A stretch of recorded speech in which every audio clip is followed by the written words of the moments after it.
তিন রাকাত নামাজে ৫-৭ বার হাই আসে, কিন্তু সারাদিন রাতে একবারও আসে না। এখন করণীয় কি? হাই আসার একটা বিশেষ কারণ আছে, সেটা হলো সাধারণত সেহেরের রোগী, ব্ল্যাক ম্যাজিক যেটাকে বলা হয়।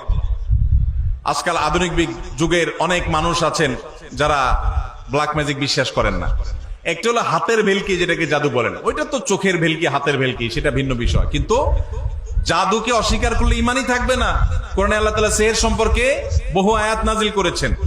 আর জাদুর বাস্তবতা বোঝার জন্য আপনার শুধুমাত্র সত্যানুসন্ধানে দৃষ্টি থাকা দরকার। আপনি একটু তাকালে দেখতে পাবেন যে কিভাবে আল্লাহ তাআলার কোরআন কাজ করে মিরাকলের মতো। শুধু জাদুর রোগীকে যে ট্রিটমেন্ট করা হয়, কোরআন দিয়ে রুকিয়া করা হয়, এটা দেখলে আপনার ইমান বেড়ে যাবে। তো এখন জাদুর রোগীদের অনেক সময় হাই বেশি আসে, হাই অহেতুক কোনো কারণ ছাড়া দেখবেন হাই তুলতে থাকে অসংখ্য। বিশেষ করে কোরআন তেলাওয়াত করলে এবং নামাজে দাঁড়ালে অস্বাভাবিক পর্যায়ে হাই আসা, এটা বেশিরভাগ ক্ষেত্রে সেহেরের আলামত হয়ে থাকে। আবার অনেকে সাধারণ অবস্থাতেও আসে। আবার অনেক সময় শরীর অলস থাকার কারণে, অনেকদিন না ঘুমায় থাকার কারণে হাই আসে। অনেকে নামাজে অলসতা আসে, সেটাও হয়, কিন্তু সেহেরের কারণে অনেক সময় হয়। সেজন্য সেহের কারণে হলে কোনো রাকির কাছে শরণাপন্ন হবেন। আমাদের এলাকা ফজরের আজানের আগে কিছুক্ষণ গজল জিকির করার পরে বিসমিল্লাহ বলে আজান শুরু করে। এটা কতটুকু সুন্নাহ ভাইরা আমার? আজানের আগে কোনো বিসমিল্লাহ বলতে হবে না। আজানটা আল্লাহু আকবার, এটাই আল্লাহর নাম, এটাই জিকির। আবার বিসমিল্লাহ বলে আলাদা জিকির করার দরকার নাই, এটা সুন্নাহ দ্বারা সাব্যস্ত নয়।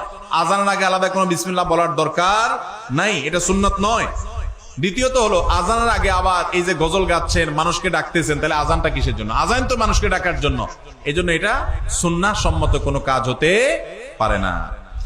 সরকারি জায়গায় মসজিদ করলে জুমার নামাজ হবে কিনা? সরকারি জায়গায় যদি মসজিদ করেন জুমার নামাজ হবে কিনা? উত্তর হলো জুমার নামাজ তো হয়ে যাবে, কিন্তু সরকারি জায়গা মসজিদ বানাবার জন্য আপনি অবশ্যই যথাযথ কর্তৃপক্ষের অনুমতি নেবেন। নিয়মতান্ত্রিক ভাবে মসজিদ করবেন।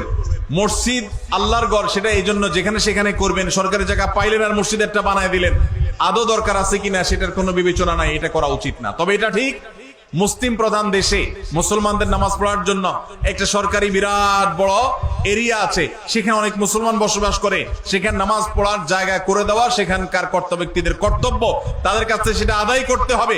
কিন্তু তাই বলে আপনি চাইলেন আর খেয়াল খুশি মতো যেখানে সেখানে মসজিদ করে নিলেন, এটা করা যাবে না। সরকারি জায়গা না, শুধু অন্য কারোর জায়গাতে এরকম মসজিদ করা উচিত না। তবে যদি করেন কেউ, সেই জায়গায় নামাজ আদায় করলে নামাজ হয়ে যাবে, কিন্তু নিয়মতান্ত্রিক ভাবে মসজিদ আদায় করতে হবে, বানাইতে হবে।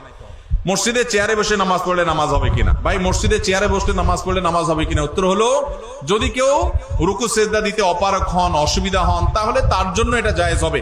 কিন্তু আমাদের দেশে অনেকে একটু কোমর ব্যথা, একটু শরীরটা খারাপ লাগে, মেজমেজ করে চেয়ারে বসে নামাজ শুরু করে দেয়।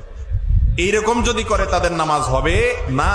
কারণ আল্লাহ বলেছেন ওয়াকুমু লিল্লাহি কানিতিন, নামাজের মধ্যে দাঁড়ানোটা কি সুন্নত না নফল? ফরজ।